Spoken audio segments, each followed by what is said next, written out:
Hello, and welcome to this tale on surface pyodermas, superficial pyoderma, and deep pyoderma.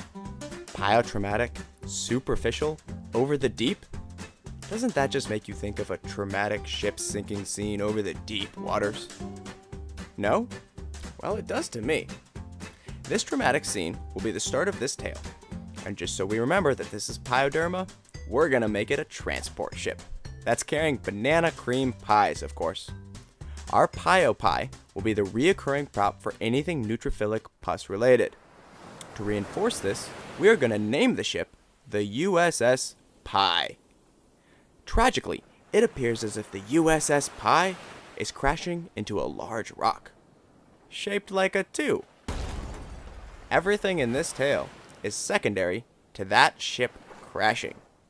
This is because pyoderma is rarely a primary condition, and is usually secondary to things like flea or food allergy, atopic dermatitis, and endocrinopathies. Let's look at our first topic, pyotraumatic dermatitis, otherwise known as acute moist dermatitis. Since this is a surface pyoderma, it will be a life raft floating on the surface of the water.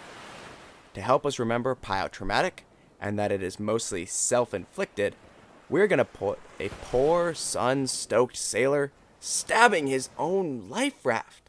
Hang on just a little longer, buddy. You're almost to land. Speaking of that sun, notice how it is right over this life raft? Pyotraumatic surface pyodermas is often called hot spots and is associated with inflammation in a moist, hot environment. Right next to our traumatized sailor, we see another life raft that seems to be folding over on a rock. Reminds me of skin fold dermatitis, otherwise known as intertrigo. It is associated with breeds that have excessive skin fold that trap moisture and present with an exudative, odoriferous, and erythematous presentation. That is why the raft looks like it stinks and is bright red. Ugh, what a smell. I don't know if you've ever smelled this before, but it's nasty. Let's move on to one of the boats that safely made it to shore. You know, these ships must have all been part of the cytology fleet. I mean, really? They painted microscopes on all of the ships? A microscope will be a recurring prop for any time we are diagnosing with cytology, as is the case for all 4 of the diseases we're talking about in this tale. Alright, so let's talk a little bit about treatment. Treatment is primarily cleaning and an antibiotic topical cream. Typically with something that has both antibiotics and glucocorticoids.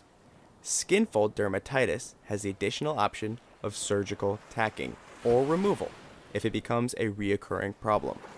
See this suture and the needle stuck into the shore? Kinda like an anchor for the surviving life raft?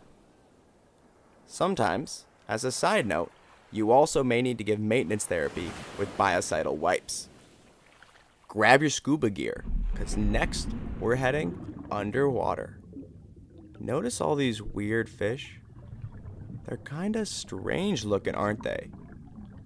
There are a bunch of them clustered around that staff. Why are they all round? Why are they all such a hazy purple color? Are these ghost fish?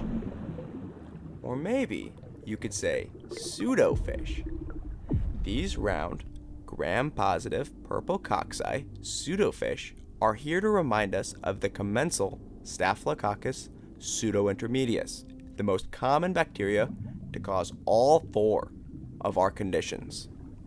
Since we are just doing a shallow dive for now, we'll stay within our area representing superficial pyoderma, otherwise known as surface bacterial folliculitis. That's why all the rocks in the background kind of look like hair shafts. Ooh, look at the ocean floor. Is that an underwater volcano acting up? Nobody told me this might be dangerous. The red lava rock, the bubbling fissure, and the round, red, raised bumps are a reminder of papules, pustules, and epidermal collarettes. Hey look! There's another one of our cytology symbols. That flag must have fallen off one of the ships. After taking a history and seeing the clinical signs, you're going to want to perform cytology on these lesions to diagnose superficial bacterial folliculitis. See that tunnel over there? Yeah, we're gonna go in it. Never know what we might find. As we head deeper into the ocean, I really want you to start thinking deep pyoderma, or, as some call it, bacterial frunculosis. This tunnel actually reminds me an awful amount of a hair shaft. Perhaps that's because deep pyoderma starts in the hair shaft, and the antigenic keratin is how you end up with lots of inflammatory cells, which drive the production of pus. Clinical signs include ulcerative hemorrhagic bullae and draining tracts. I'd be willing to bet that has something to do with this spewing, exploding volcano up top. Is that a skeleton? Wait, does he have a monocle on? What a cultured fellow he must have been. And he's clutching one of our cytology flags. Remember, a culture and sensitivity should always be paired with your cytology for deep pyoderma. Let's continue our USS Pi adventure with a little bit of treatment. The primary treatment for superficial pyoderma is a topical treatment if possible, similar to surface dermatitis. If systemic antibiotics are needed, one of these three is considered your first line of action. A first-tier cephalosporin, an MLS-type lincosamide, lincomycin, clindamycin, or amoxicillin plus clavulanic acid. Notice there is an aloe plant with spores, the Lincoln log cabin, and moccasins connected by a clavicle. Yeah, I know that one's kind of a stretch. But they're near the ocean floor of clinical signs, and they don't have any fish around them. Typically, you treat for 1 week past resolution of clinical signs. That is why there is only one of each. Maintenance therapy may be needed to decrease reoccurrences. For deep pyoderma, we're going to put our treatment on the side of that volcano. After doing your culture, similar to superficial pyoderma, either a first-tier cephalosporin, an MLS lincosamide, lincosamine, clindamycin, or amoxicillin plus clavulanic acid are again your top 3 choices. On deep pyoderma, though, you treat 2 weeks past the resolution of clinical signs. That is why there are 2 of each of the symbols on the side of that volcano. Alright, I think our deep sea adventure is almost over. Let's go over this tale again. Pyoderma is typically a secondary process caused by the commensal Staphylococcus pseudointermedius. The 2 surface kinds, pyotraumatic dermatitis and intertrigo, are typically caused by a destruction of the keratin surface layer of the skin and can be treated with cleaning and an antibiotic cream. Superficial and deep pyoderma have more to do with the hair shafts.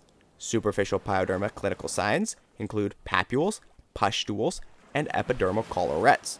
Deep pyoderma presents erythematous with hemorrhagic bullae. Cytology can be used as a diagnostics tool for both, but with deep pyoderma, you also should get a culture and sensitivity. First-line antibiotics include a first-tier cephalosporin, an MLS lincosamide, or amoxicillin plus clavulanic acid. You know, that was a pretty good review. And to think, this whole adventure started just because I wanted some pie.